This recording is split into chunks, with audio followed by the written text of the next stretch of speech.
తిరుపతిలో వైసీపీ అన్నదాత పోరు కార్యక్రమాన్ని నిర్వహించింది. ఆ పార్టీ కార్యకర్తలు రోడ్డెక్కి ఆందోళనలు చేస్తున్నారు. కూటమి ప్రభుత్వ తీరుపై మండిపడుతున్నారు వైసీపీ నేతలు. దీనికి సంబంధించిన మరింత సమాచారం మా ప్రతినిధి కార్తీక్ అందిస్తారు. అందని గిట్టుబాటు ధరలు యూరియా లభించిన కారణంగా పెద్ద ఎత్తున వైఎస్ఆర్ కాంగ్రెస్ పార్టీ నేతలు తిరుపతిలో ఏదైతే రోడ్డు ఎక్కినటువంటి బొమ్మన అభినయ్ రెడ్డి, హర్షిత్ రెడ్డి ఆధ్వర్యంలో పెద్ద ఎత్తున రైతులందరూ కూడా ఇక్కడికి చేరుకొని నినాదాలు చేస్తున్నారు. ఎరువులు బ్లాక్ మార్కెట్ లో నియంత్రించాలంటే కూడా పెద్ద ఎత్తున డిమాండ్ చేస్తున్నటువంటి పరిస్థితి నేపథ్యంలో మనతో మాట్లాడడానికి బొమ్మన అభినయ్ రెడ్డి సైతం ఏదైతే వరిని తీసుకొని కూడా వస్తున్నటువంటి పరిస్థితి ఏం చెప్తారు అంటే, సకాలంలో అన్ని కూడా యూరియా కావచ్చు, ఇతర ఏదైతే ఎరువులు అన్ని కూడా దొరుకుతూ ఉన్నాయి అని చెప్పి కూడా కూటమి ప్రభుత్వం చెప్తోంది.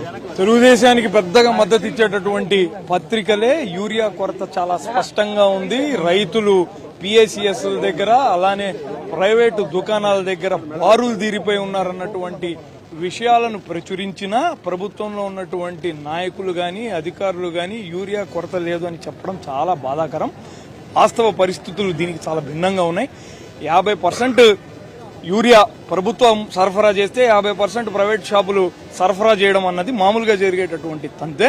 కానీ ఈ 50% ఏవైతే ప్రభుత్వ దుకాణాల్లో దొరకాలో అవేవి కూడా రైతులకు లభ్యంగా కాకపోవడము, ప్రైవేట్ దుకాణాల్లో పెద్ద ఎత్తున యూరియాలు దొరకడము, అక్కడ రైతులు బారులు తీరి ఉండడము, అది కూడా 267 రూపాయలు ఉండాల్సినటువంటి యూరియా బస్తాలు 600 రూపాయలకు పైగా బ్లాక్ మార్కెట్ లో అమ్ముడు కావడము, ఇవన్నీ కూడా పూర్తిగా రైతులకు యూరియా కొరత ఉందన్న విషయాన్ని స్పష్టంగా తెలియజేస్తున్నాయి. ప్రభుత్వము వ్యవసాయ శాఖ మంత్రి చెప్పడం, రైతులు బారులు తీరినటువంటి తీరును బఫేతో పోలుస్తున్నారు. అడ్డుకుంటున్నటువంటి పరిస్థితి, దాన్ని ఎలా అంటే పోలీసు వారు సహకరిస్తున్నారు, అందులో ఎటువంటి అనుమానం లేదు. ప్రజాస్వామికంగా మేము ఒక నిరసన తెలిపేటటువంటి కార్యక్రమాన్ని చేపట్టాము.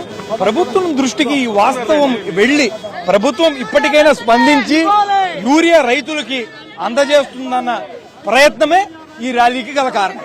ఇది అంటే ఓవైపు పోలీసులు సహకరిస్తున్నప్పటికీ కూడా చాలా ప్రాంతాల్లో అయితే ఎవరిని కూడా లోపలికి రానియడం లేదు. ఈ నేపథ్యంలో యూరియా కొరత మీద మాత్రం పెద్ద ఎత్తున వైఎస్ఆర్ కాంగ్రెస్ పార్టీ తిరుపతి, ఇటు చంద్రగిరి నియోజకవర్గానికి సంబంధించినటువంటి వారందరూ కూడా ర్యాలీగా ఏదైతే ఆర్టీఓ కార్యాలయం లోపలికి చేరుకున్నారు, వారందరినీ కూడా పోలీసులు ఎక్కువ మంది లోపలికి రాకుండా ఉండేటువంటి ఉద్దేశంలో కొద్ది మందిని మాత్రమే లోపలికి అనుమతిస్తున్నటువంటి పరిస్థితి. నేపథ్యంలో మొత్తం ఈ యొక్క వైఎస్ఆర్ కాంగ్రెస్ పార్టీకి సంబంధించినటువంటి నేతలు కావచ్చు, అభినయ్ రెడ్డి కావచ్చు, వీళ్ళందరూ కూడా వరిని చేతిలో పట్టుకుని కూడా ర్యాలీగా వస్తున్నటువంటి పరిస్థితి.